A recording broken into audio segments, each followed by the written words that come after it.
መንግስት ንጹህ ሰው አሰረ ምናምን ያኔ በወያኔ ምናምን አይደለም አስመሳይ ነቀዝ የሆነ ሰው ነው የሚታሰር እና የኢትዮጵያ ውሸታ መሆኑን ማቀው ያለ እኔ ደዲሳ ብቻ ነው የሄድኩት ደዲሳ የሚሄድኩት አፏጭቼ ነው በህይወቴ የምደሰተው በቃ ወያኔን የተደሰትኩበት ያኔ ደዲሳ ደስ ይላል ሳልከፍል የጎበኘሁት ብዬ ነበር ዋው ምንሽ ደስ የሚል ነበር ያኔ ቢያንስ አሁን 14 15 ዓመት ልጅ ነው ያለው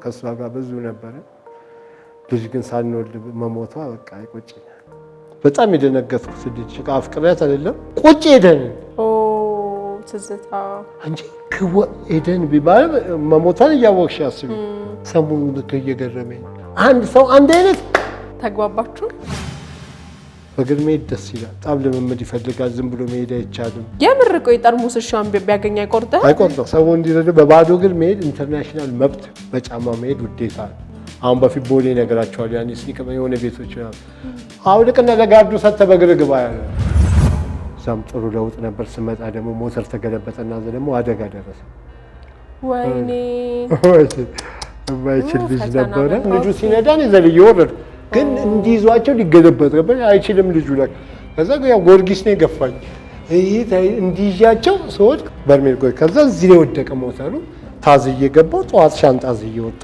ከዛ ጂስና በቃ ወገበ ዲስክ ተንሸራፋ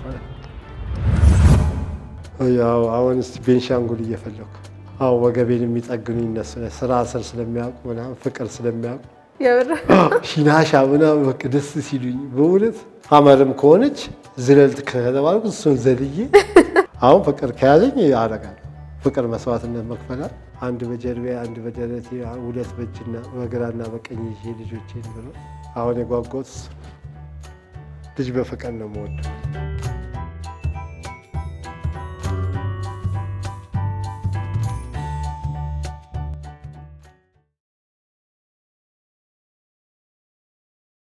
አሁን ያሉትን የሴቶችን የሴት ላይ ያው ቀደም ያልኩ ነገር አለ ፍላጎቷ ወንድ ልጅ ሊያስተዳድራት ያው የቤቱ ዋና ነውና የሚያስፈልጉ ነገሮች አሉ ስለዚህ እነዛን ካልኩሌሽኖች አላሟላም የሚል ስጋት አለብህ አይ እኔ በዚህ ነገር አይደለም እኔ አሁንም የምነግርሽ እኮ ቤንሻንጉልም አሁን ምንም ስልሽ እነሱ ራሱ እዛ እኮ አሁን ራሱ ይሄን ምርጫ አይደለም እዛ ጋር ተላመጄ ፍቅርን ቢነማመነው አሁንም እዛ ጋር ያልኩሽ ቅድም ንጹህ ልብ ስላላቸው ከመላመድ ከመታፈቀው እንጂ እነሱ እቃ አይደሉም አንስቼ ማገባቸው እነሱ እኮ የራሳቸው እኮ ህግ አላቸው ስርዓት ሁሉ አላቸው ግን ያን ስርዓት አሟልቼ ተፈቃቅረን ብንገኝ ያንን ስርዓት አሟላ ብትለኝ ሀመርም ከሆነች ዝለልት ከተባልኩ እሱን ዘልዬ አዎ ነው የሚዘለል እኮ በየሁሉም ባህል አለ ከተፋቀረን ገብተሽ ያለ ፍቅር መስዋዕትነት ፍቅር መስዋዕት ከፍለሽ እንጂ ቤትሽ ድረስ አስጠርተሻት ምትጠቀሚያት ያንን ነው ምንሽ እንጂ እነሱን እኮ ዝም ብለሽ እኮ አይገኙም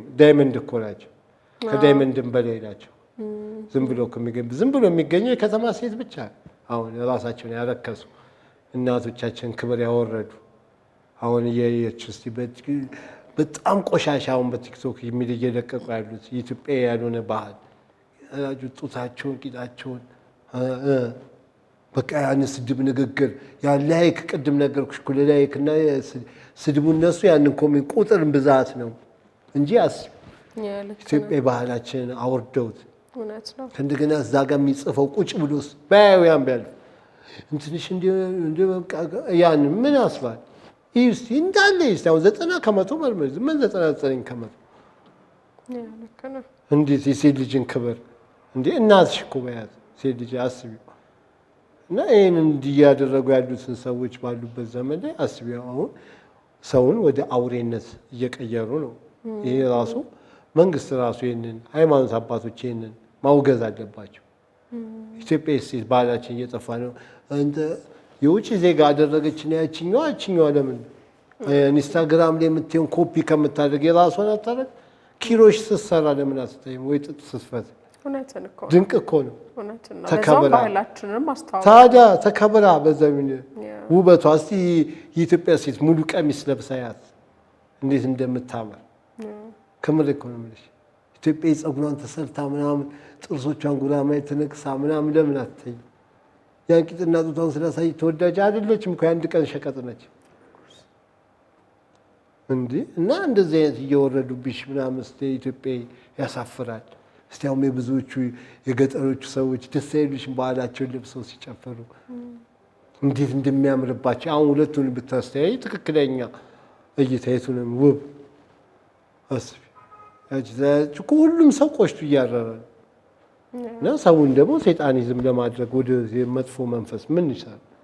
ግን የሚገርም ደግሞ ሌምቦ አሁን አንተ ያልከው ነገር በአብዛኛው ወንዶቹ ልክ እንዳንተ ሲሉ ሰማለሁኝ። በቃ ሁሌም ወንዱ የሚለው በቃ እኛ አርቲፊሻል ነገር ሰለቸን፣ የከተማ ሴት ሁሉ ጥፍሯ፣ ጸጉሯ ምናምን ይላል። ግን ደግሞ በተመሳሳይ ሰዓት ደግሞ ወንዱ የሚፈልገው ወይም ደግሞ ያን ነገር እየፈለገ የሚያገባት ምንም የሚለው ደግሞ እንደዚች አይነቷን ሴት ማለት አርቲፊሻል ነገር አልፈልግም ይላል። ወይም ለምሳሌውን ስላነሳ ነው ለምሳሌ መቀመጫ ሊሆን ይችላል፣ ቅርጽ ምናምን ዳትማች ሴቱ ተጨንቆ አርቲፊሻል እስከማሰራት የደረሰው ወንዱ የሚፈልገው እንደዚህ አይነት በአፉ የሚለውና መሬት ላይ የሚታየው ግን አንድ አይደለም። አዎ አብዛኛው ወንድ ይሄን አይፈልግም። ነገርኩሽ እኮ ጥቂት ወንዶች አሉ በቃ ገብቶሻል፣ በገንዘብ እና የተለያየ አሁን እንዲህ አይነት ነገር የሚፈልግ ሰው አመንዛሪ ነው። ነገ ባንቺ እንደማያመነዝ በምን ታምኛለሽ? አንቺ ነው ካየሽ ወይ መቀመጫሽን አይቶ ወይ ጡትሽን ሌላዋስ ነገ ከማየቱ በምን ልብሽን ነው ያየው? ውስጥሽን ነው ያየው? አሉ ተለይቷል እኮ ከወንድም። አሁን እኔ በብዙ ጊዜ ያኔ በጣም እና በፊት 90 ምናምን ላይ ብዙ ሴተኛ ዳሪ ወዳጆቼ ናቸውና ስራ ስተው እኔ አልጋ ላይ መጥተው ነው የሚተኙት። ማታ ሌሊት ቢዚ የሚዞር የምተኛበት ትልቅ አልጋ ነበር እና ገፈተታ ትሬያቸውን ተነስቼ ወደ ስራ የሚሄዱ ይወዱኛል እና መጥተው እኔ ጋር እና ያኔ እቃወም። እናንተ ያላችሁ ሴተኛ ዳሪ ወንዱ ነው እሱ ባይመጣ እነሱ ይኖሩ ነበር። ግን እቺ ሸዴ የሚለው ማለት ግን ሸርሙጣው ወንዱ ነው። እሱ እኮ ነው የሚሄደው አስቸግሯቸው በችግር ላይ በምናምን በደካማ ጎናቸው ምናምን ገብቶ ቢዝነስ ላይ የሚያደርጋቸው ማን ነው? ጋጂ ከሌለ ሻጭ ነው። ነገርኩሽ እኮ ወንዱ ነው እንጂ ሴት ልጆቻችን እንዲያፈቅታል ከእንደገና እንዲያልከሰላቸው ነገ እነዛ ልጆች ተበቃይ ነው የሚሆኑት። ለዚህ ነው አሁን ብዙዎቹ ህገወጥ ሴቶች የሚሆኑት። አሁን ወንድን እንዴት እንደሚበቀሉት አስቢ። የእናቷን ለቅሶ ታስታውሳለች። ለዚህ ነው አሁን ስለዚህ ከዚህ በቀለኝነት መውጣት አለብን። ወንድም በብሩ ብዙ ሴቶችን መለወጥ እንጂ ብዙ ሴቶችን መጠቀም ምንድን ነው የሚከፈለውን የገንዘብ መጠንም ስንሰማ ይዘገን ነው።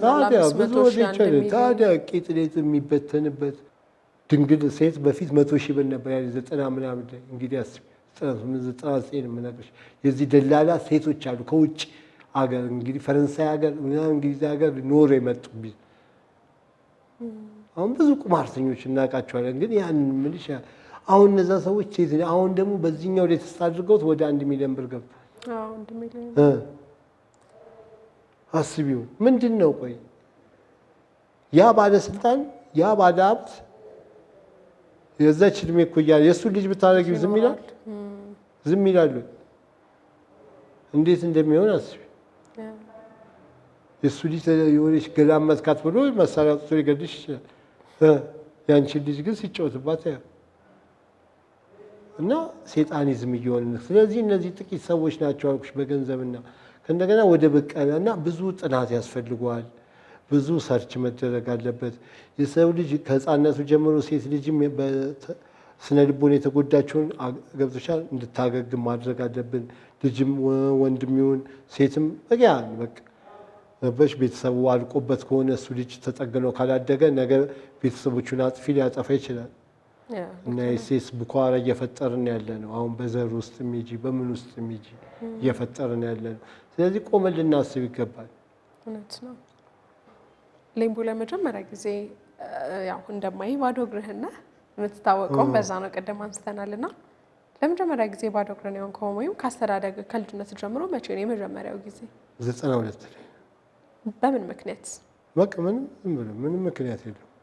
ምቾት በቃ በግሬ ሲሄድ በገምናም ደስ ይለኝ ነበር። ያንም እንዳልኩሽ ካራት ይሳለጥ ጫሚናው ልቅ ይሰራ ምናምን ደስ ይለኝ ነበር። ከዛ በራሴ መመራት ሲጀምር በቃ በእግር መሄድ ደስ ይላል። በጣም ደስ ይላል። በጣም ልምምድ ይፈልጋል። ዝም ብሎ መሄድ አይቻልም። ከእንደገና ደግሞ በዚህ አጋጣሚ የሚመክራቸው አሁን በአንድ ሚዲያ ለቅቄዋለሁ። እያንዳንዱ ሰው ጠዋት ስራ ቢሮ አብዛኛውን ተቀምጠው የሚውሉ ሹፌሮች፣ የቢሮ ሰራተኞች ምናምን ነገራቸው ቤት ከገቡ በኋላ ጫማቸውን አውልቀው በእግር ቢሄዱ በጣም ከወገብ ህመም ከኩላሊት ከብዙ ነገር ይድናሉ። እኔ አሁን ዲስክ መንሸራተት እግሬ በሄዴን ያጠነከረኝ እንጂ የደረሰብኝ አደጋ ከባድ ነበር። ግን በእግሬ መሄዴ ጠቅሞኛል ብዬ እገምታለሁ እንጂ ፓራላይዝድ ሁሉ ሆን ነበር። በጣም ስነሳ ያመኛል ምናምን እንግዲህ እና በእግር መሄድ በጣም ጥሩ ነው እና አብዛኛው ሹፌር የሆኑ ወክ ቢያደርጉ ይህን ጥቅም ገብተው ነው ይሄን ነገር በእግር አሁን የዓለም ሳይንቲስቶች ምንሽ ተመራምረው በዚህ ደርሰዋል። በእግር አሁን ነገ ጋውን የለበሰ ሲነግራቸው መሄዳቸው አይቀርም። ግን አሁን ቀድሜ ልንገራቸው እና አይቼዋለሁ። በጣም ለኩላሊትሽ ለነርቭሽ። ቢያንስ በስንት ዓመት ይሆናል በእግር መሄድ የጀመርከው? እኔ ያኔ ገና ህፃን እያለ 10 ምናምን ዓመት 26 ሆነኛ 16 ዓመት ነው። አሁን 42 ዓመት እድሜ ኦኬ። አይ 26 ዓመት ሆነ። አሁን 25 ያው ወደ 26 በይው። አሁን 42 ዓመት ልይዝ አሁን ግንቦት ላይ 42 ዓመት ኖርኩ። ምን ተማርክ በ42 ዓመት ውስጥ? 42 ዓመት የተማርኩት የሰው ልጅ ክፋት።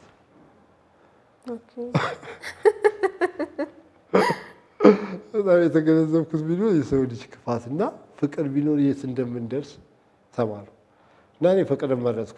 እውነት ለጊዜው ብትጎዳሽም እያደር ታድንሻለች። እኔ አሁን ህሊና የማይጸጽተኝ ምናምን ብዙ ነገር ፋውል ውስጥ የለውበትም። ደስ ይለኛል። አሁን ብዙ ሰዎች እንዴት ነው እና ጓደኞቼን ታስሬ አላውቅም። ለመሰለሽ አጥፊ ነው እኮ የሚታሰረው። አሁን ብዙ ሰዎች መንግስት ንጹህ ሰው አሰረ ምናምን ያኔ በወያኔ ምናምን አይደለም። ለሰዎች ነው አስመሳይ ነቀዝ የሆነ ሰው ነው የሚታሰረው ወይ ግፍ። አሁን ደግሞ በንግግር በቃ መንግስት ንግግርሽ እኮ ተግባርሽን ይገልጸዋል። ተግባርሽና ንግግርሽ ታይቶ ነው መንግስት የሚያስርሽ። ተግባር ነው ዋናው። ተግባርሽ መጥፎ ስራ እየሰራው ነው። አሁን እዚህ ጋር ባስመስል እገባለሁ። እኔ ደዲሳ ብቻ ነው የሄድኩት። ደዲሳ የሚሄድኩት አፏጭቼ ነው ጓደኞቼ የት እንደሚሄዱ ለማየት። ፌዴራሉ በሰው በቃ በሳቅ የፈረሰው ጓደኞቼን ጭነዋቸው ሊሄዱ 98 ላይ ሲሄዱ ወጣው መኪናው አበዴም ወረድ ያቆኛል። እኔ እዛ ፌዴራል እነሱ ይሄ ሁሉ ወጣት የት እንደሚደርስ ማየት ፈልጋለሁ ብዬ ሄድኩ። አብሬ ከርቸሌ ወይና ማየት ከፈለክ ከርቸሌ ደዲሳ ደዲሳ ሄድኩ። በድምፅ ማጉሊያ ዋናው አዛዥ አቶ ናስር ይባላል። በጣም ይወደኝ ሻምበል። በድምፅ ማጉሊያ እንትን ውስጥ መጥቶ እዛ ከርቸሌ ስሜ ሲጠራላሽ ከዛ በሬ ደዲሳ በህይወቴ የምደሰተው በቃ ወያኔን የተደሰትኩበት ያኔ ሳልከፍል የጎበኘሁት ብዬ። ደዲሳ የአፍሪካ አንደኛ ከተማ እንትን ማሰልጠኛ ነው። ቻኩዜ የተገጠመበት በዛ ሰዓት የሚገርም ማየት እና በዝና ኮማንዶቹ የሚሰራ የመጀመሪያው ምንጭ ያገኘሁት እኔ ነኝ። ወርጂ ጫካ ነበር ስንገባ እንዲህ ዋው ምናምን። አሁን ሰው ዘንዶ ወጥቶ ምናምን እዛ ውሸት እና የኢትዮጵያ ሕዝብ ውሸት መሆኑን ማውቀው ያለ አበሬ ጓደኛዬ ነበር ነው በተን ማዘሩ ጋር መስረፋችን እንደ ልጆች የምንሰው ማየ ዘንዶ እኮ መጥቶ ካጠገብ ያለውን ይዞት ሄዶ ክቡን ያልኩ ውሸቱን ነው ማማ። ዘንዶ የሚባል የለም በቃ ያ ተለምዶ በቃ ሰው ዘንዶ እንዲመጣ የለም። ዘንዶ እባብ ነው። ያው እባብ በራ ውስጥ ጨፈጨፍ ነው ግቢው ሳሩን አድጓል። ግማሹ ዘንዶ ግማሹ አዞ ይልሻል። እና የኛ ህዝብ ውሸት እዛ የታሰሩበት የለም ምንም። እኔ ነገርኩሽ እኮ በሳውስቶች ምንጩን ያገኘሁት። ከዛ ፌዴራሎች መኪና ያኔ ገና አልገባም። በቃ ቀውጢ ነው ቦቲ ውሃ ሲል እና ፌዴራሉን ነገርኩትና ውሃ ያለበት አግኝቻለሁ ብዬ አሰልፌ ይዣቸው ሄድኩ። ከዛ ምንጭ አቦ ጸበል ብዬ ሁሉ በጣም ብትም ከምንጭ ከዛ ይቺ አራዳ ጎበዝ ናት። ያኔ በወረዳ ነው የምንጠራው አራዳ ቦሌ ምናምን ይቺ አራዳ ጎበዝ አፉቅ ያወሩ ነበራለ ቅድ ሲወደኝ ይለዋል እና እዛ ቀውጢ ከዛ ውስጥ ሁሉ ተገፍተሬ ነው የወጣሁት። በአስራ ምናምነኛው ዋናው ይዞኝ አንተ ምን ነበር የወደድከው? ተመችቶኝ ምንሽ ወጣቱ ከእንደገና ደግሞ ሁሉም በእድሜያችን በእግር ትሄዳለህ ብዬው ነበር። የሆነ ዱርዬ ተወ እዛለ ሁሉም በእግሩ እዛ ሸዋ በረሃው እኔ ከፊት ድንጋዩን በእግሬ እየመታው ይል አንተ ቀድሞ ነው እዛ ቀዛ ውስጥ ደዲሳ ደስ ይል ነበር። በጣም እስቃጥለው በኮቾሮ ከዛ ሌላ ታሰሪ አላውቅም። ደስ ይላል ማለት ለመሰለሽ የምትታሰሪ ከወንጀለኛ ስትሆኚ ነው። እና ንጹህ ሰው ከሆንሽ አትታሰሪ፣ መንግስት ያስ እኔ ለዚህ ነው ከብዙ ሰው ጋር ክርክር ብዙ ጊዜ እንኳን ብዙ ሰው በግፍም በተለያየ በሰው ነገርኩሽ እኮ የልብሽ ይኸውልሽ ጥሩ ሆነሽ የሆነ ቦታ ግፍ ስትሰሪ ይኸውልሽ ድሮ እግዚአብሔር ፍርድ ሲፈርድ ይቆያል። ለምን የሰው ልጅ ሳያቀኝ ያጠፋል። አሁን ግን አውቀን ስለምናጠፋ ጀሞ ላይ ብታጠፊ ሜክሲኮ ላይ ብድሩ ይመጣልሽ። አሁን ፈጥኗል፣ አውቀን ነው ምናምን። ስለዚህ ንጹህ ሕሊና ምቹ ትራስ ነው። ንጹህ ሕሊና ካለሽ የትም ሄደሽ ትወያለሽ። እኔ አሁን የትኛውም ቦታ የትኛውም ሰፈር የትኛውም ቦታ ላይ እሄዳለሁ። ስለዚህ ከዚህ እግዚአብሔር ይመስገን ደስተኛ ነኝ። ኢትዮጵያ ውስጥ ባገኘሁት የምትለው ወይም የምታደንቀው ሰው አለ ብታገኘው የምትፈልገው? ኢትዮጵያ ውስጥ የምወደው ያው የምልሽ ሙሉን ህዝብ ነው ማገኘውን ብዬ የምመኘው ሙሉ ህዝብ ኖሮኝ የሁሉንም ልጆች ድንቅ ባደርግ ማለት አልጠግባቸውም። አከሌ የምለው የለም። ማንኛውም ኢትዮጵያ በየጊዜው ባገኘውና ኖሮሽ አብዛኛውን የተቸገረ ሆኖ ችግሩን ብካፈልለት ደስ ይለኛል እንጂ እንዲህ ታዋቂ ካሌን የምታውቀው ታዋቂ ምናምን የምልሽ ሁሉንም ወዳቸዋል። ማንን ትለያለሽ? የኛ ሀገር እኮ ድንቅ ድንቅ የሰሩ እኮ ብዙ ሰዎች አሉ። ከዛ አንዱን ጠቅስሽው አንዱን እንትናትዩ እሺው በጣም ታላላቅ ሰዎች ያልተዘመረላቸው ብዙ ሰዎች አሉ። አሁን እነዛን ሰዎች መዘርዘሩ ገብቶሻል። ግን በተግባር ሆኖ የሆነ ሄደሽ ገብቶሻል ብታገኙ መርዳት ብትለውጪው ብዙ ታላላቅ ሰዎች ብዙ ኢትዮጵያ ውስጥ የለወጡ መጥፎ ቦታ ላይ ወድቀው ታገኛቸዋለሽ ያሉ አሉ። እነሱም መድረስ ብችል ደስ ይለኛል በጣም። ከኢትዮጵያ ሕዝብ በጣም የምወደው ደግሞ አለማየሁ ገላጋይ ነው። ያው እንደ አንባቢነት አይ ድንቅ እይታ ነበር።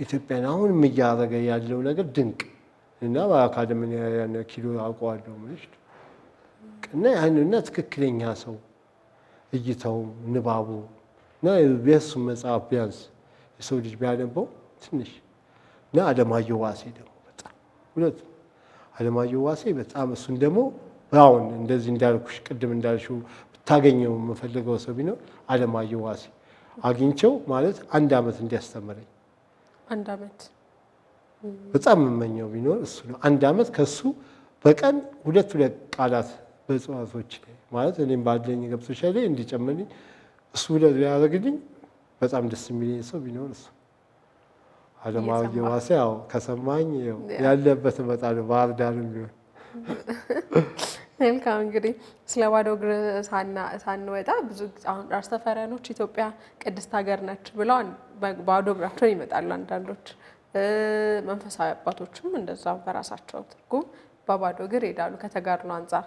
ያንተ ግን ቀድሞውኑ በዛው ለመደብህ ከዛ በኋላ ያሉትን የጤና እውቀት ያሉትን የጤና ጥቅሞች በኋላ ነው ያወቅከው እንጂ አንተ ግን እንደ ልምድ ነበር መጀመሪያ ያረከው።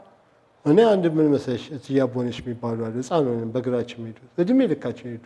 እግራቸው ሲያምር በጣም እና ሳድግ እንዳንተ ነው የሚሄዱላቸው። ጭጭሞኝ የምልሽ ትጮኛ አወራ ማለት ሰዎች ግራ አንተ ግራ ነው የምትባየው ልጅ የለሽ ሳይድግ ያደገው ልጅ አዎ በቃ ፋስት ነኝ የሚገርም እና ያኔ ታምሮ ምንድነው የምፈልገው በሚባልበት ሰዓት ምን ያኔ ዶክተር ፓይለት ምን በለጡ ነው የሚያስሽ ምን ማለት ገበሬ አንተ ገዳዳ እንዴ ገበሬ እኮ ነው ኢንጂነሩን ምኑን የሚያበላውላችሁ አንተ ከሳቸው የኔ ክርክር ህፃኖኝ በጣም መቀፋት እና በጣም ህፃንነት እንደትናንት ነው የማየው በጣም ብሬኔና ለዚህ ነው ህፃናቶችን በደንብ መስራት አለብን።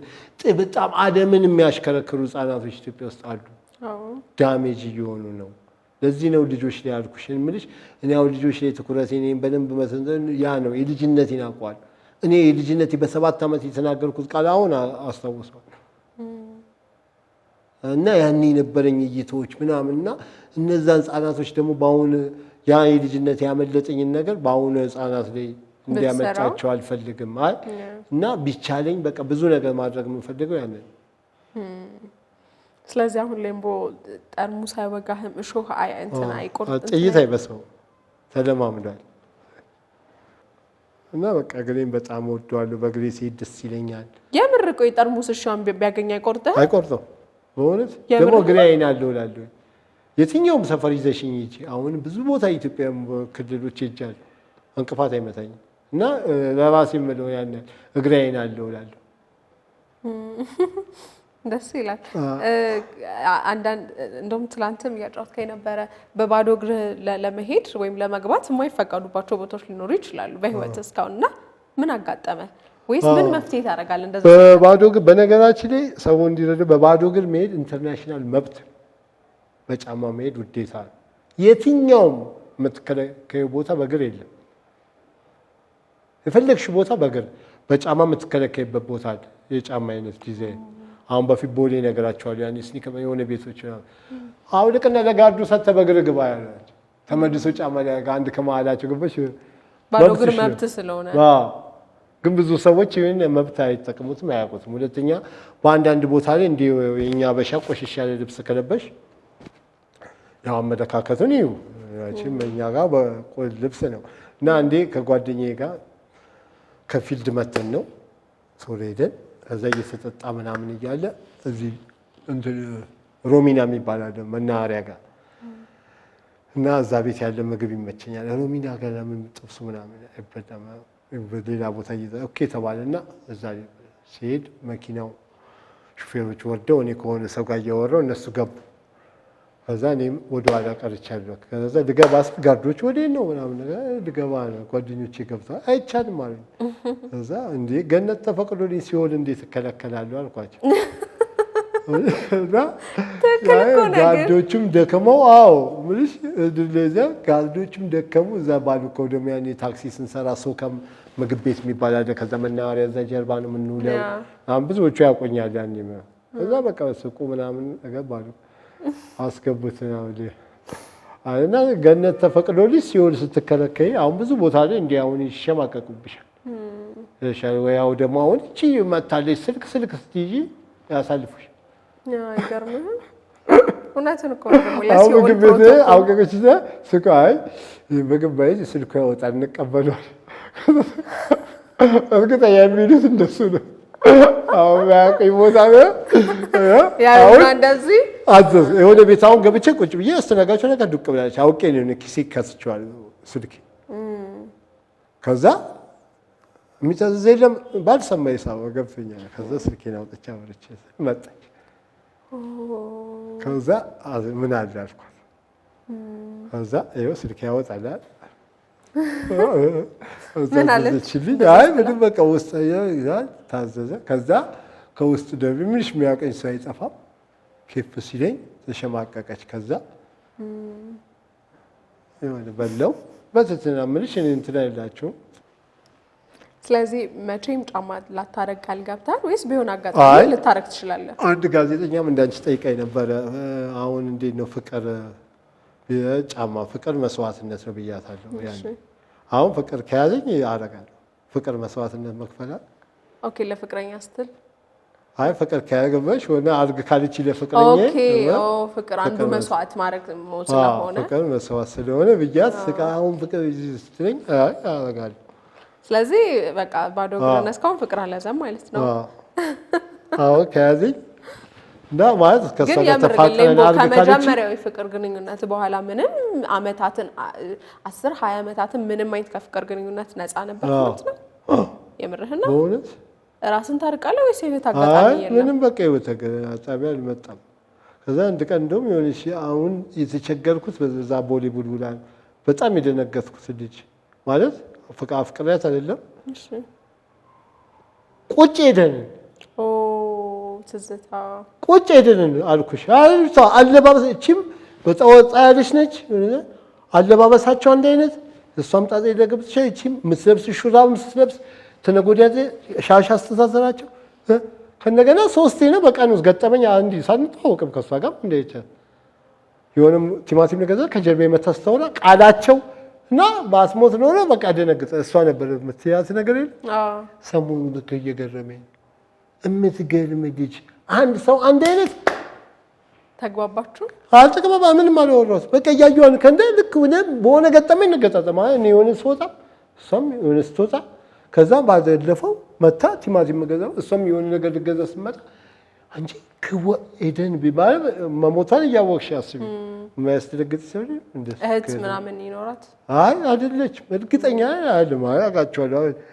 የሚገርም በቃ አይደለም እንጂ ሰው አንድ አይነት እንቺ ወጣ ያለች ነች። ሰው የምታከብር ዝቅ ያለች ሄደን ደስ የምትልሽ ወጣ ያለች ሰው የምታከብር ሰው ልጅ ሁሉ እኩል እንደሆነ በቃ አንድ አይነት አስተሳሰብ እንደዚህ አይነት ስማርት ሰው ነው። ይሄ ባለው አታምንም፣ ላለው አታጎበድድም።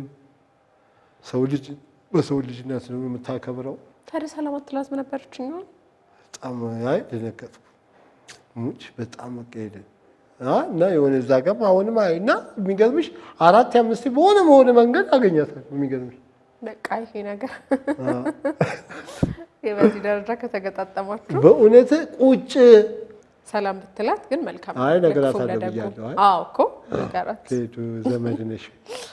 ስለዚህ ፍቅር ሲዝም ጫማ ታረጋለህ ማለት ነው። ፍቅር መስዋዕት። መልካም። ምን ያህል መጽሐፍቶችን አንብበሃል? አይ አልቆጥራቸውም። ያው ለውድድር አለ ዝም ብለሽ ማንበብ ነው። ሁሌም ህይወት ሁሌ ንባብ ናት። ማንበብ ደስ የሚልሽ በደንብ መሰራት ያለበት ማንበብ ላይ ነው። ለምን የሰው ልጅ ትልቅ ደስታና ባህሪያ እንዳይሆን ያደርገዋል። ለዚህ ነው እኮ ብዙ ባህሪያ ለመፍጠር ስለሚፈልጉ አንባቢ ትውልድ ያጠፉት። ስለዚህ አሁን ቸክለን ትውልዱ ላይ እንዲያነቡ ማድረግ። አሁን እዛም ኮንዶሚኒየም አሁን ትልቁ ሀሳቤ አንደኛዋን ቤት ጽድት ካደረጉኝ ስፖንሰር አሁን እየፈለኩ ነው። እሷን ቤት ወይም ቢያሳምሩልኝ ሙሉ መጽሐፍ ደረድርና ልጆች ኮንዶሚኒየም አሉ እንዳለ ልጆች አሁን ቤት የመጡ ቁጭ ብለው እንዲያነቡ ይሄንንም ማያግዝ አለ ቢያስብም ለትውልድ የሚያስቡል ያግዛል እንዲያነቡ ከዛ እንዲወያዩ ብቻል የጨዋታም ሰዓት አላቸው። ምንም ግን ንባብ ላይ አሁን መቼስ ሰጧቸው ግጥም የግጥም መጽሐፎች ነበሩ ምናምን ሰጥቻቸው በቃ ውድድር አድርጌላቸው ያነበቡ በቃ እንዴት እንደተደሰትኩ አስቢ። አሁን እነሱን ያንን ነው ሐሳቤ። በቃ የሚቀጥለው ትውልድ አንባቢ ሆኖ ጠያቂ ሆኖ በአንድ ፌስቡክ ወይ በአንድ ቲክቶክ ወሬ አይነዳ እንዳሁኑ። ምን አይነት መጽሐፍቶችን ታዘወትራለህ? ማንኛውንም አነባለሁ። ፖለቲካ ነው ማላነበው። ይሄ ማለት የስድስት ወሩ ሴራ ትናንት እየተነሱ የሚደርሱት አይነት መጽሐፎች አሉ። እንትና ሚሳኤል ምናምን የድሮዎቹን ነው ከአዲስ አለማየሁን አብዛኛውን የአዲስ አለማየሁን መጽሐፍ ፍቅር እስከ መቃብር ያኔ ሰው የሚያውቀው ግን የወንጀለኛው ዳኛን ቢያነብ ኢትዮጵያን ያውቃታል። ፊልም ነው የሚመስልሽ። ወንጀለኛው ዳኛ የሚገርም በቃ የድሮ መጽሐፎች ኢትዮጵያን በደንብ እንድታውቂያት ያደርጉሻል። ሁሉም ትውልዱ ላይ እንዲሰራ በዚህ አጋጣሚ ማስተላለፍ የምፈልገው ሁላችንም ልጆቻችን ቢያንስ ወላጅ እናት ወይ አባት ቢያነቡ ልጅ ያንን አይተው ነው እንጂ አንብብና አንቺ ሳታነቢ እሱን አንብብ ማለት አትችይም። ነው ፍልስፍናዎቹ ወይም አስተሳሰቦቹ በህይወት መንገድ በመጣኸው የተማርካቸው ወይስ ካነበብካቸው መጽሐፍቶች ተጽዕኖ ነው? አዎ የሁለቱም ድብልቅ ማለት መጠየቅ ወዳለሁ። ጻሎኝ እንዳልኩሽ ፋስት ነኝ። ማወቅ ወዳለሁ። ከእንደገና እግዚአብሔር ብሎ ደግሞ ታላላቅ ሰዎች የኢትዮጵያ ብዙ ሰዎች ጎዳና አግኝቼ ብዙ ነገሮች አጫውተኛው ገብተሽ ያ ንቃተ ህሊናዬን እንዲያሳፉት ያደረገኝ ያ ነው። እና ህይወትን ቀለል አድርጎ ማየቴ ነው። ህይወት ቀላል ናት። የሰው ልጅ ያው አንዱ ከአንዱ ለመብለጥ ሲል ነው ስቃይ የማየው እንጂ ህይወት ቀላል ናት። የሰው ልጅ ሁላችንም በጣም አንዱ ፈተናችን ባወራነው ነገር እንፈተናለን። ማለትም የምንናገረው ነገር ካልኖርን ሰዎች የኛን ፐርፌክሽን ኤክስፔክት ያደርጋሉና አንተ ባወራኸው ነገር የሚከብድህ ወይም ላንተ ለንግግር ቀሎ ለመኖር የሚከብዱ ነገሮች አሉ ወይስ የምታወራቸውን ሁሉ ማህበራዊ ሚዲያዎች ላይ የምናያቸው ያንተ ፍልስፍናዎች በህይወት ትኖራቸዋለህ? ያው አሳይቻለሁ እኮ እየኖርኳቸው። እኔ የምኖረውን ነው የማወራው ሁሌ። ያኔም የሚያውቁኝ አሁን የሚያውቁኝ ያው ነኝ። የሆነች ነገር ቁስ አግኝቼ አልተለወጥኩም። ገብቶሻል? የሆነ ነገር አጥቼ አልተለወጥኩም። ያው ነኝ። አንዴ እንደውም ያንዴ ገና እዛች ላስቲኳ ቤት የመጀመሪያው እንደተቀረጽኩ የመጀመሪያው ቀረጻ ነው እና 10,000 ብር ላከልኝ። ከእንግዲህ አዋጥተው ነው መሰለኝ ላኩ። ከዛ ዝሙናም ስቃኔ ፊት ለፊት ነው ብዬሻለሁ። ህይወቴ ተቀበል። ከዛ ሁሉም ማሳይ የሰፈሱት በዚህ ነው እንደምታለው እንዴ አቋይ 10 ሚሊዮን ቢሰጠኝ እኮ እዚህ ነው ማድረው። ኦኬ ከ10,000 በኋላ 10,000 ተሰጠኝና ቀን ነገርኳቸው። ማታ ተጨቀው እናቶችም ምንም ሲወድ ብታድረው እንዴ 10 ሚሊዮን ቢሰጠኝ እዚህ ነው ማድረው አስቢና በጣም ገና ይገርመኝ ነበር። እና ይሄ ነው አሁንም ያን እንትን አሞኝ መጥቶ 50 ሺህ ብር ሰጥቶኝ ማዳደራው ያን የታከምኩኝ እዛ ያኔ እንግዲህ ብዙ መምለኝ ነኝ ከውጭ በዚህ አጋጣሚ ውጭ ያሉት በጣም ድንቅ ሰዎች አሉ የደረሱልኝ በእነሱ ብርታት ነው እዚህ የቆምኩት። ብዙ ነገሮች በየቀኑ ሶስቴ መብላት ካቆምኩ ወደ 10 ዓመት አልፎኝ ነበር። ያው እነሱ በሚረዱን ከብቶሻ እየበላው ወገቤንም እኔንም ያገገምኩበት ከዛ በኋላ እሱ በለቀቀኝ። ምን ያህል ጊዜ ሆኖ ነበር ያልከኝ? ከ10 ዓመት አልፎን ነበር እንጂ ሶስቴ መብላት እኮ ካቆምን ቆየ ነው። አብዛኛውን ይሄ ደግሞ አሁን አዲሱ ለውጥ ከመጣ ጀምሮ አንዴም ጠፍቷል። እና መንግስት የሚያስብበት ከበሬ እኮ 10 ማብላት ዓለምን እየቻልን እኛ መብላት ስናቆም አንዳንዴ ያናድድሻል። ብዙ ቤት ውስጥ ይፍጀው እንጂ በጹም አሁን እንዳሁኑ ስቃይ ዘመን የለም። እግዚአብሔር በረከቱን ያምጣልን። ምንሽ አተን ወይ በተፈጥሮ አደጋ ወይ በምድር ወይ ማዕድን ሁሉ ነገር ጎድሎም ቢሆን ኦኬ። ግን ዓለምን መግበን ምግብ መድፋት የምንችል ሰዎች ስንራብ ያሳፍርሻል። አሁን ደግሞ በየሰፈሩ ተጥለን ገብቶሻል። የምትበይው ስታጪ ድሮ ሰፈርሽ ጎረቤት ጋር ሄደሽ ምንም ሽኖ ትበያለሽ። አሁን ግን ማንም የለ መሰረተ ልማት የሌለው ቦታ ላይ ምናምን ወድቀሽ አዲስ ሰፈር ስራ የለሽ እዛ ሰፈርሽ ምትሰሪው እዚያውን ቁጭ ብለን በቃ ቤት ውስጥ እኔማ አንዳንዴ የምጎበኝ የዱር እንስሳውን እንዴ እያልኩ በዛ ቁጭ ብዬ እንዳልከው ላነሳው ነበር ራስ አመጣኸውና በቅርቡ ያለፉት ጊዜያቶች ላይ ህመምህን ሰምተን ነበርና እንደው በጣም ማህበራዊ ሚዲያ ላይ ሲረባረቡልን ነበር። እንዳልከው የገንዘብ ድጋፍ ምን በጸሎትም ሁሉም ከጎን ነበርና እንዲህ ሳቀ ተመልሶ ስላየው ደስ ብሎኛል። ግን ምን ነበር በሰዓቱ ያጋጠመ ህመም ምን ነበር? ወገቤን ዲስክ መንሸራተት ነው። አሁንም የወገቤ በቃ ማለት ብዙ ስራ መስራት አልችልም። ያንም ዶክተሩም ከልክሎኝ ነበር። ያኔ ከ2 ዓመት በፊት ነበር እንዳሰራ ያለኝ። እኔ ግን ያው ፓርክሽ ልጅሽ በእጽዋቶች ውስጥ ቆፍር ምን ስል እየባሰ ሄደ። በምንድን ነው የመጣው? መጀመሪያ ድሮ ነበር በስራ በቃ በልጅነቴ ነገርኩሽ ጀምሮ እኔ ከባባድ ስራ ነው ያደግኩት። አሁን ሰው ነገርኩሽ አሁን ቁጭ ብሎ የሚያወራው የሚመስለዋል ሰውና እድሜ ልኬን ስራ ነው ያወርኩት። ከህፃንነቴ ጀምሮ ከባባድ ስራ ሰርቻለሁ ብዙ እና ከዛ ነው በዛ ደግሞ አልተጠነቀቅም። ገብቶሻል። ራሴን ልጠብቅ አይደለም ገብቶሻል። እና እያለ ወገቤ ዳሜጅ ሆነ ከቀን ቀን ሳታውቀው ማለት ነው። ከዛ በጣም አሞኝ አንዴ ከዛ ደም ተፍቼ ምናምን ጓደኞች ይዘውኝ ሄደው ከዛ ከለከለኝ ከ2 ዓመት በፊት። ከዛ ያው እጽዋት ፓርክ ላይ ያሉት ልጆች በያቸው እነሱ ሲንገላቱ መቼም አይንሽ። ከዛ ላስተካከል ስቆፍር ምናምን ወደኩ በቃ ወገቤ። ከዛ ሌላ እኔ ውስጤ ሌላ በሽታ መስሎኝ ነበር። ከዛ ጂስና በቃ ወገቤ ዲስክ ተንሸራቷል። ከዛ በቃ ቀስ እያልኩ ጸበል ምናምን ሄድኩኝ በርሜል ጊዮርጊስ። እዛም ጥሩ ለውጥ ነበር። ስመጣ ደግሞ ሞተር ተገለበጠና እዛ ደግሞ አደጋ ደረሰ። ወይኔ የማይችል ልጅ ነበረ። በቃ እዛ ጋር እንጂ ወደ ሕክምና አልሄድክበትም ማለት በሰዓቱ ለሕክምና ተብሎ ብር ይሰበሰባል ሲባል አስታውሳለሁ። ዲስክ መንሸራተት ኦፕሬሽን አስቢ። ወገብ በምን መሰለኝ አንድ በድባብ ምናምን ያየሁት ወጣት ልጅ ወገቡን መነካካት የለም።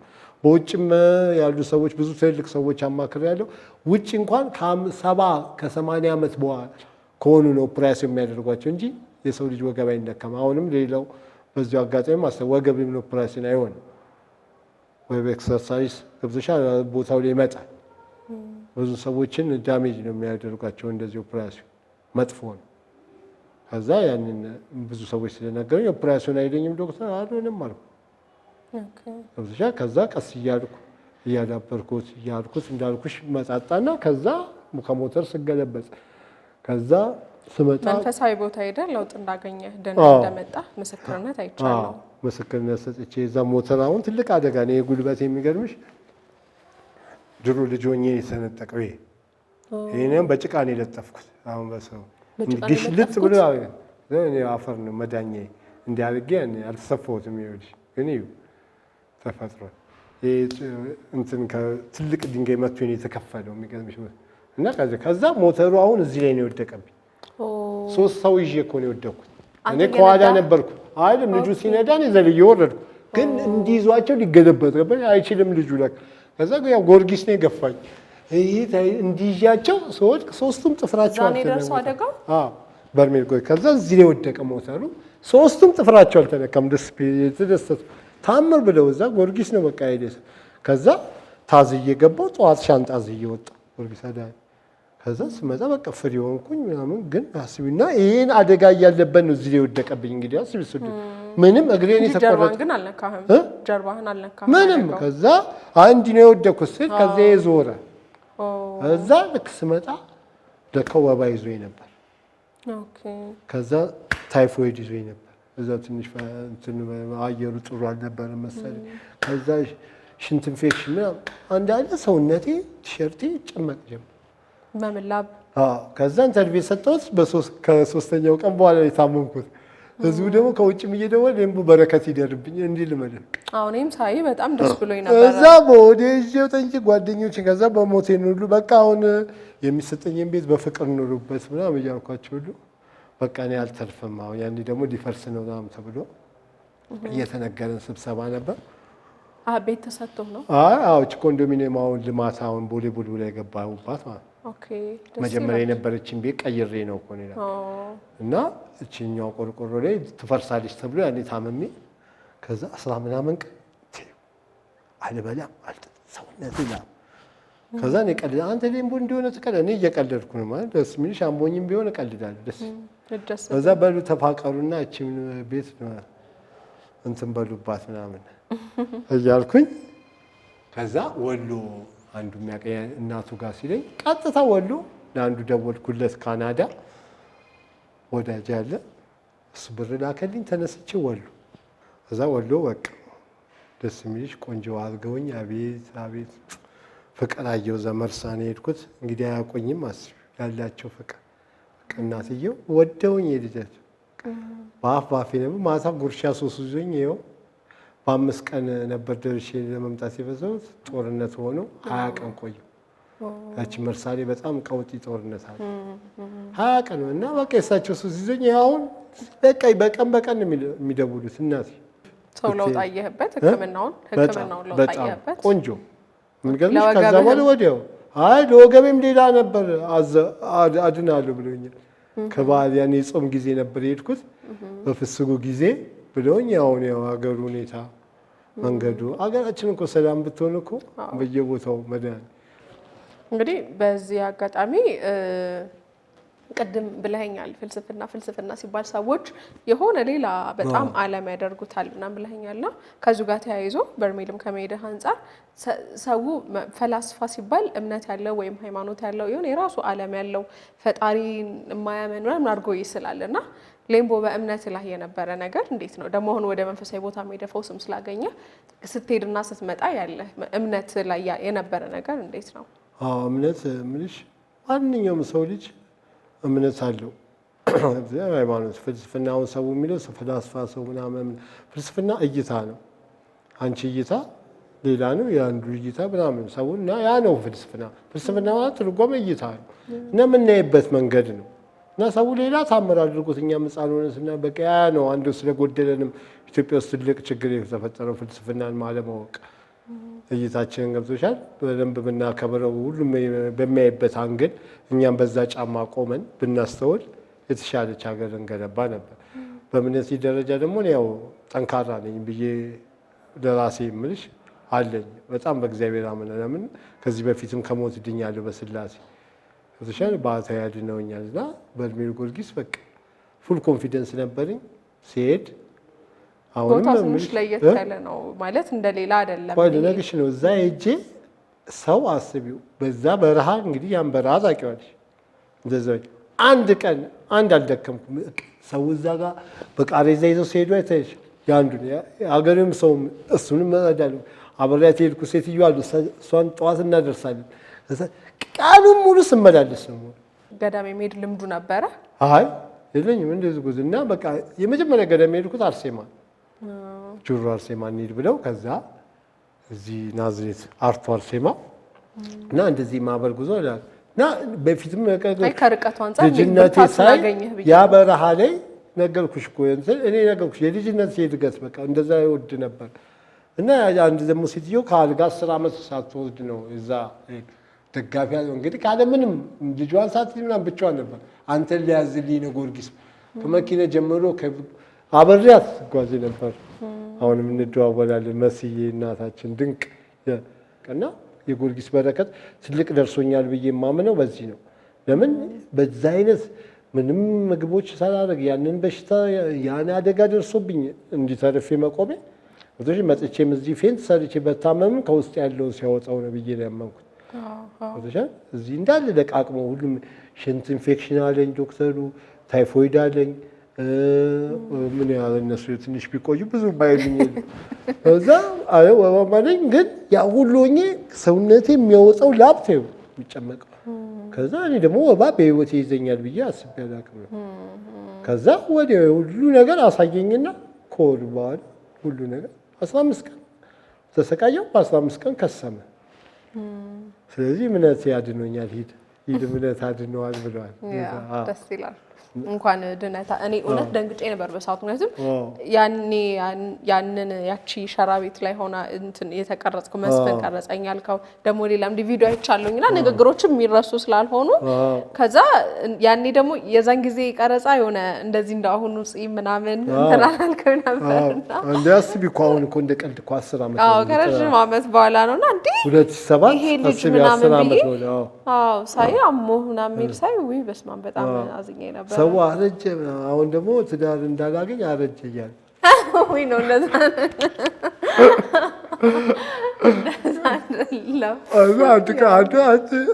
አንቱ አልፎ አይቀመጥም እንዳለች እኔ እሙዬ ምናምን ብዬ እዚህ ጋር የሆነ ነገር አለባት እኮ ለከፋ መሰለህ። ከዛ እናትዬው ለካ ከጀርባ አለ አንተ አልፎ አይቀመጥም እዛ ሄዳ አይሽ ብለው እዚህ ከዛ አንቱም ደረስክ ተመስገን ብዬ ደስ አለኝ። አሁን አንቱ ክብር ነው።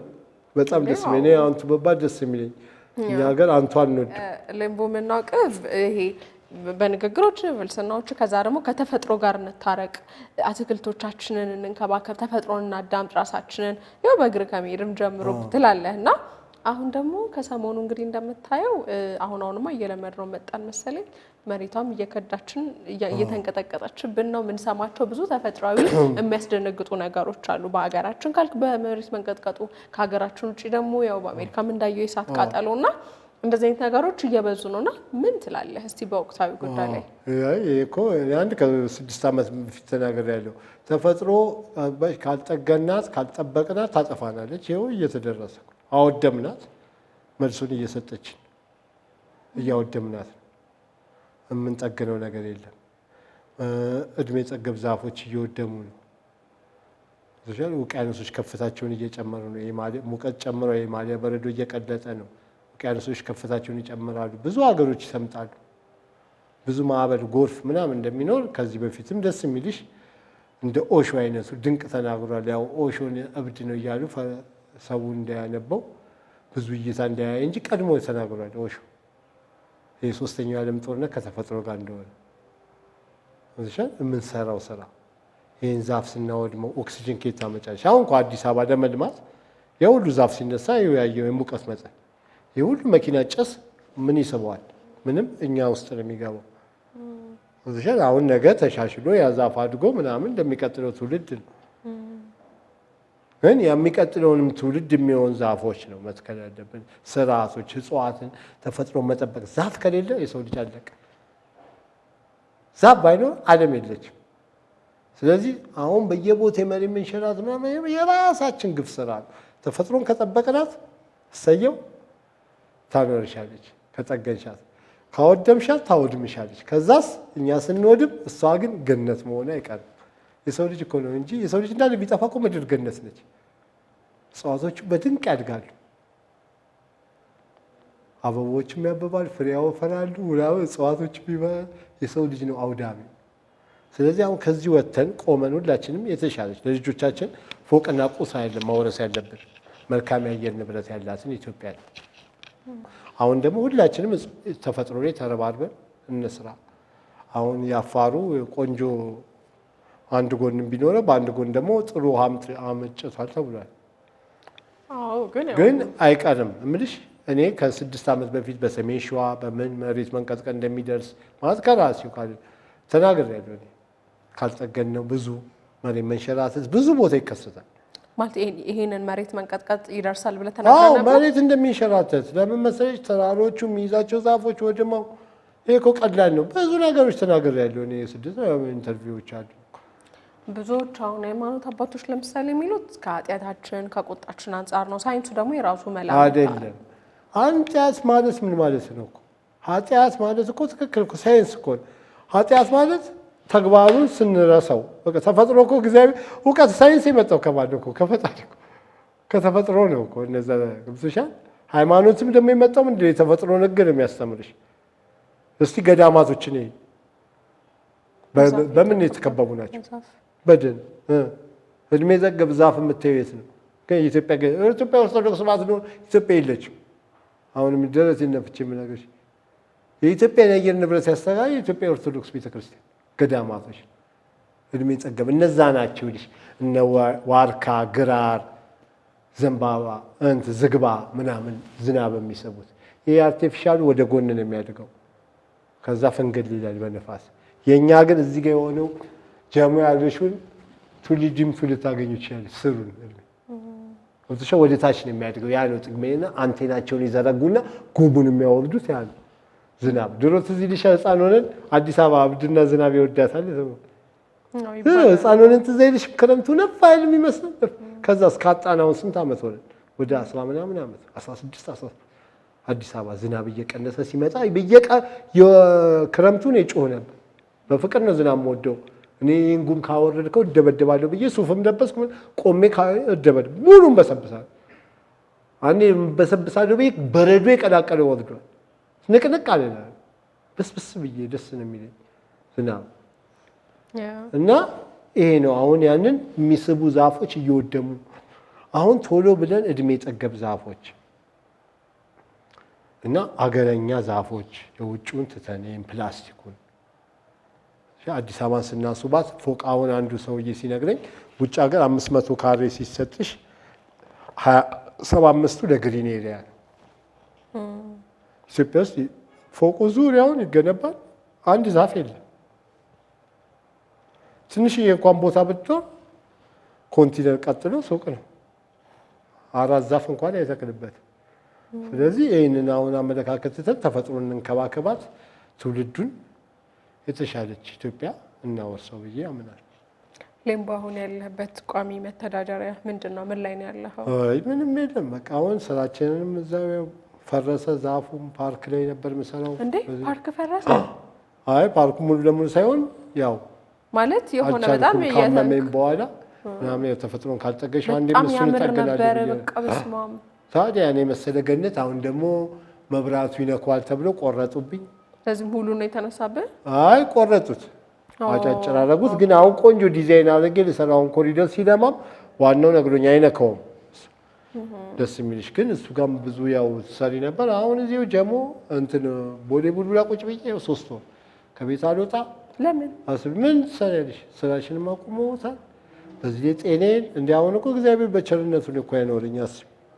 አስብ መለስ ውሃ የለው መብራት የለው ቤቱን ባየሽ በረት ነው የሚመስለው። እኔ ሀገሬን ገበና መቅረጽ ማስጣል ድም እንጂ ሙሉም ቤቱን ብትይው ተስቂያለሽ። በዚህ ላይ እንደዚህ አይነት ይኸውልሽ ኮለኑ ተከፍቷል። ፖስቲቲው ያለበት በሱ ጋር በኔ ጋር ምድር ላይ ነው። ፖስቲቲውን ከፍተውት ጨርቅ ወጥፎበታል። ያኔ ለካ ሊያስተካክሉ ከላይ እኔ ጋር ለመሸክሸቅ። አሁን ከዛ የሚወጣው ሽታው ማጣት ይኸው። አሁን ያንን ለማን ታሳያለሽ?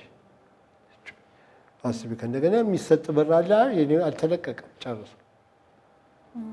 በቃ ስቃያና ምንሽ መንግስት አሁን ያንን አይቶ አሁን ብዙዎቹን ለካሜራ መኖር ሳይሆን ገብቶሻል። ሁሉንም ሰው የወደቀበትን እዛ ጋር በት ብለሽ ሰፈርሽ ላይ የሆነ ቢዝነስ እዚህ አታውቂው ሰፈሩ ምንም አታውቂው። እኔ ቢያንስ ደግነቱ የትም ሄጄ መኖር ልማድ አለኝ። ግን ጤናሽ ሲሆን ጤነኛ ሆነሽ ስትኖሪ አሁን ጤና እንዴት ነው? አሁን በቃ ምንም ጤና አሁን እየባሰ ነው የሄደው። ለምሳሌ ዶክተሩ ምንም ብሎኛል፣ የተመጣጠነ ምግብ ብላ ብሎኝ።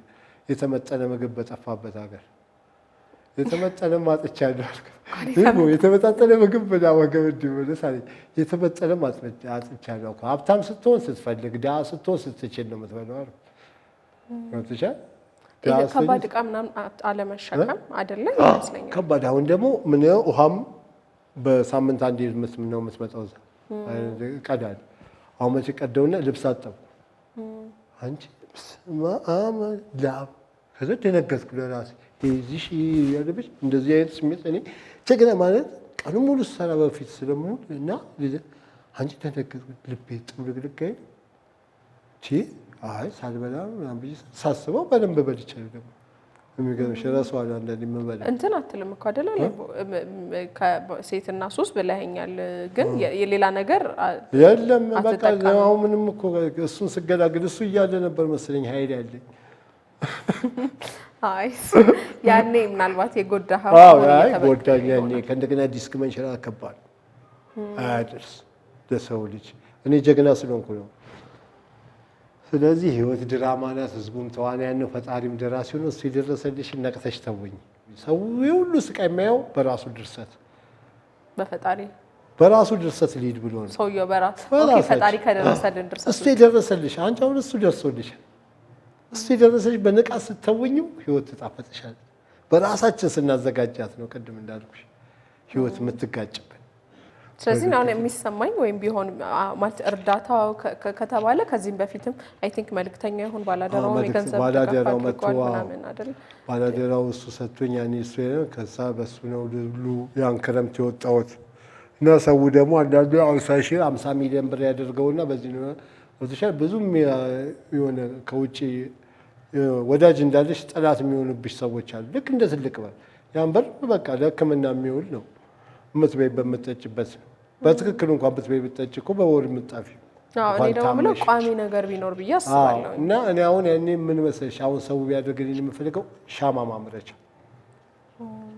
አሁን ያለኝ በቃ ያሰላሁት ነገር ቢኖር ደጋዛ። በነገራችን ላይ አሁን እኮ 180 ሺህ ብር ነው ያጠፋሁት ሻማ ዳገጃ። አንዷ በጣም ወዳጅ ያለች ልካልኝ ነበር እሱ ላይ ያደረገው ነበር። ከታመምኩ በኋላ አሁን ከበርሜል ከመጣው በኋላ አንቺ ጤና ጣቢያ ድሮ በ400 ብር የምትታከሚ አሁን በትንሹ 4000 ብር ማለት የመንግስት ያው ጤና ጣቢያ የሚያዝሽ መድኃኒት ተቀባብቷል። አዎ ገርሞኝ እንግዲህ አስቢ እና በሕክምና ያውን አወደምኩት እንጂ ሻማ ላመርት ለምን አስቤው ከወገቤ ጋር እንትን ሞልድ ነው የምትገዢው እሱ አሁን 70 ሺህ እጅ ተነጋገረ እኮ አሁን 100 ሺህ ብር ገባ። እንግዲህ 100 ነው የሚያመርተው። ከዛ ሳምንት ገጃለሽ አቀልጠሽ ከዛ እኔ በየገዳሙ ምናምን ቼንጅ ገባሽ ብዙዎች ስለማውቃቸው እዚህ ተርሚኖስም ሊቀበለኝ ለበርሜል ጊዮርጊስ ተነጋገረ። ስለዚህ ስንት ይፈልጋል አሁን እሱ? አሁን 100 ሺህ ብር በቃ እና 10 ሺህ ብር ደግሞ ጧፍና ክሩን መግዣ በ70 ሺህ ብር ነበር አልኩሽ። በአንዱ እንዴት እንደጭ 100 ያመርታል ወዘሸ በ10 ደቂቃ በአንድ አመት በአንድ ሰዓት አስቢው 300 ነው ያሰብኩት። በ10 ደቂቃ ከሆነ 600 ግን በ10 ደቂቃ ሲሆን 10 ደቂቃ የሚግልበትን እንትኑን አስቢና እሱ በስቃና ማለት ጉልበት አይጠይቅም። በቃ ያችን ቀላል ስራ አሳለ። ከዛ መሪ ነው በመሪው ስታዞሪ ተወጫለሽ። ሁለተኛ ነገር ደግሞ አንድ እዛ ጋር እንዳልኩሽ ህፃናቶቹን እያሳየሻቸው እዚሻ ከእንደገና ሁለት ደግሞ ከጎረቤት ያዞጊታሉ ምንም ገቢ የሌላቸው ፈጠርሽላቸው ማለት ነው። እዚህ ለዚህ ዝግጁ ነው ይሄንን ሰፖርት የሚያደርገው። አዎ ይሄን ሰፖርት የሚያደርገኝ ባገኝ በጣም ማደንቀውና ወደፊት ደግሞ 100 ሺህ ሻማ ምርቼ እንደማሳየው ቃል ገባለሁ።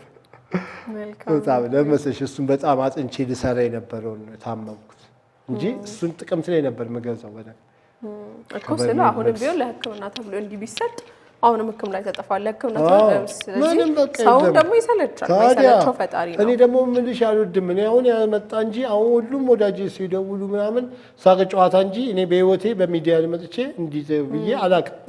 አልወድም። አሁን እዛ ጓደኛዬ ሌምቡ እንዲህ አላልም።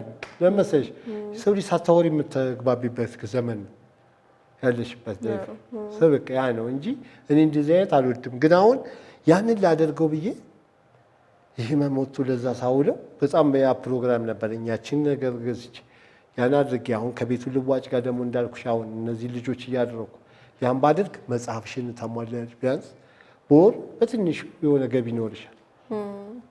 የሆነ ቢያንስ 3 ሰው ደጉመሽ የሆነ ብር ታገኘሽ። ከዛ ብር ደግሞ የሆነ መጽሐፎች አድርገሽ ቢያንስ 20 ህፃናቶች እነዛ ህፃናቶች ድንቅ ማድረግ ደስ ይላል።